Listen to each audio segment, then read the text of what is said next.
السلام علیکم میاں صاحب، میرا نام طارق خان ہے، میرا ایک نیوز سے تعلق ہے۔ 2013-14 میں ڈاکٹر طاہر القادری صاحب نے دھرنے سے پہلے سر ایسے ہی ہم لوگوں کو بلاتے تھے اور بتاتے تھے کہ صوبے بنیں گے، تو مجھے اچھی طرح یاد ہے کہ میں ان کا سارا پلان سن رہا تھا، سنتے سنتے سارے ان کے اپنے ہی لوگ تھے، بڑے محدود ہو رہے تھے۔ میں نے انہیں کہا کہ سر یہ زبردست کمال، آپ بالکل ٹھیک بات کر رہے ہیں، صوبے بننے چاہیے۔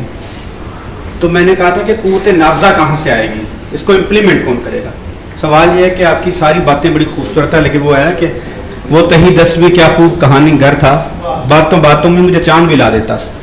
تو باتیں تو بڑی سر آپ خوبصورت ہیں، آپ واقعی کمال بات کر رہے ہیں، یہ ڈاکٹر طاہر القادری صاحب بھی کرتے تھے۔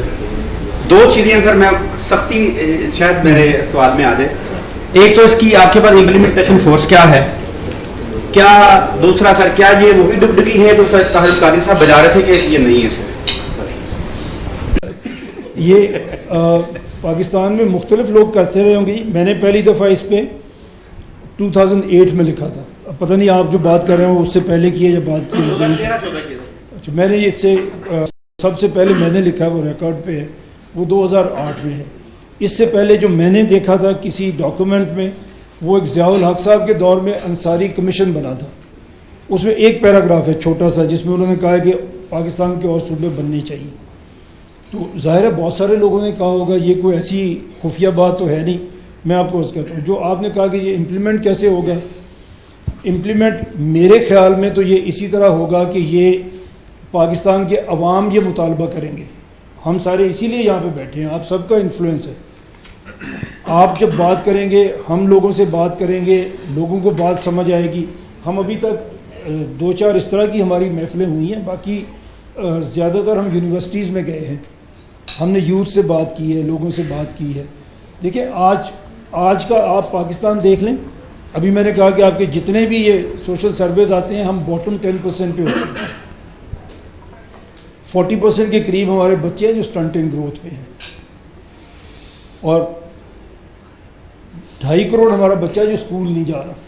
اس میں ہم دنیا میں نمبر 1 ہیں، ہنگر انڈیکس میں ہم دنیا پہ 109 نمبر پہ ہیں، تو 127 کا سروے ہوا اس میں۔ تو آپ یہ دیکھ لیں ہم نے کیا کمال کیا ابھی تک، اور یہ ہمارے اوپر ہو رہا ہے، عام پاکستانی عوام کے اوپر ہو رہا ہے، ایلیٹ کے اوپر نہیں ہو رہا۔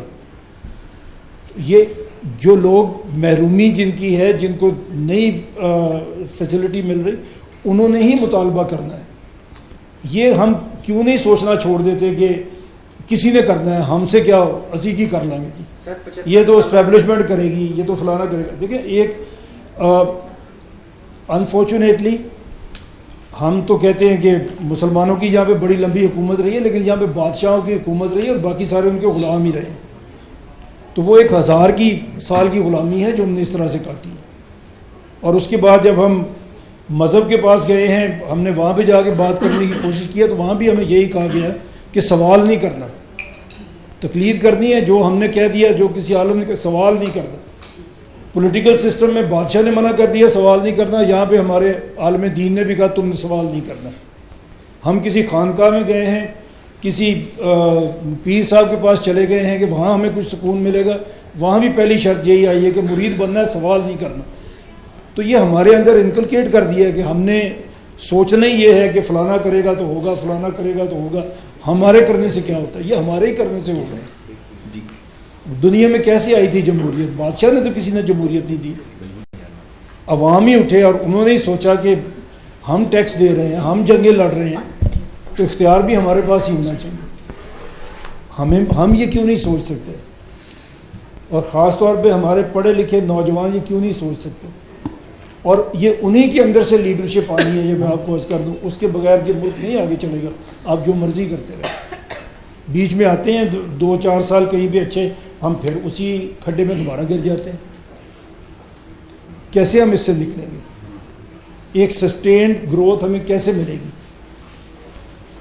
ایک بھی ہمارا لیڈر آج تک ہم نے الیکٹ نہیں کیا کہ جس نے کہیں پہ پہلے پرفارم کیا ہو اور وہ پرفارمنس کی بیس پہ ری الیکٹ ہو جائے کسی بڑے آفس کے لیے۔ ہم نے کبھی بھی ایسے نہیں کیا۔ ہمیں پتہ ہے کیسے ہمارے سارے کے سارے لیڈر آئے، اور اس میں کوئی کسی ایک کی بھی ایکسیپشن نہیں ہے۔ تو کہیں تو ہم کہیں سے تو شروع کریں گے یا نہیں کریں گے؟ میں تو یہ کہہ رہا ہوں طارق صاحب کی تو سیاسی پارٹی تھی, انہوں نے الیکشن لڑنا تھا, میں نے نہیں لڑنا. میرا کسی سیاسی پارٹی سے کوئی تعلق نہیں ہے اور الیکشن بھی نہیں لڑ رہا, تو میں کیوں کروں گا. میں تو اس لیے کر رہا ہوں, میں بار بار ہم بیٹھ کے ہم بات بھی کرتے ہیں. ہمارا مذہب تو یہ کہتا ہے کہ آپ کے ہمسائے میں اگر ایک بندہ بھوکا رہا تو آپ کو جواب دینا پڑے گا, کہتا ہے, اس میں تو کوئی ہمارا اختلاف نہیں. تو جہاں پہ 40% بچے آپ کے اسٹنٹنگ گروتھ پہ ہوں گے, اس کا مطلب ان کو کھانا نہیں مل رہا, تو حکمران تو جواب دیں گے ہی دیں گے, ہم بھی تو دیں گے. ہم کیا کریں ان کے لیے. میں تو آ کے آپ کے سامنے بات کر سکتا ہوں, کچھ اور جو میں کر سکتا ہوں وہ میرا ذاتی ہے. بٹ اگر میں یہ سمجھتا ہوں کہ better governance is the answer, تو میرا فرض ہے کہ میں بات کروں کہ ہم بیٹر گورننس کیسے لا سکتے ہیں. آپ کے پاس کوئی اور تجویز ہے آپ بتائیں, ہم اس پہ بھی غور کر لیں گے.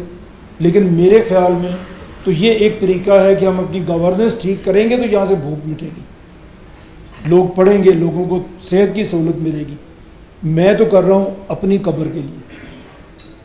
آپ سارے اپنے اپنا دیکھ لیں آپ نے کیا جواب دینا, ہمارے حکمران بھی دیکھ لیں انہوں نے کیا جواب دینا. جواب تو دینا پڑے گا, یہ تو ہمارا ایمان ہے یا نہیں ہے. اس کو کنکلوڈ کیسے کریں گے؟ میں نے کر دیا نا کنکلوڈ. بات کرتے رہیں گے, بات کرتے رہیں گے. نہیں, ہم لوگوں سے بات کریں گے. دیکھیں میں بیٹھ کے چوہی صاحب سے بات تو نہیں کر رہا, ہم یہ بات ڈرائنگ روم میں بیٹھ کے اکیلے تو نہیں کر رہے. ہم یونیورسٹیز میں جا رہے ہیں, ہم آپ کے پاس آئے ہیں, پورا پاکستان ہم نے پھر لیا, ہم لوگ پشاور گئے ہیں, سندھ میں گئے ہیں, پنجاب میں سب جگہ پہ جا رہے ہیں, تو بات کر رہے ہیں لوگوں سے, لوگوں کو کنونس کر رہے ہیں. جو لوگ کنونس ہو رہے ہیں وہ اس بات کو آگے پہنچا رہے ہیں. تو شروع تو ہو گیا, ہم نے کچھ مہینے پہلے شروع کیا تھا, اب یہ ہر جگہ ڈسکس تو ہو رہا ہے. گورنمنٹ بھی اس پہ بات کر رہی ہے, اپوزیشن بھی اس پہ بات کر رہی ہے, اسی طرح لوگ اس پہ بات کریں گے. جب کریں گے اور چاہیں گے لوگ تو یہ آگے بڑھے گا ہی بڑھے گا.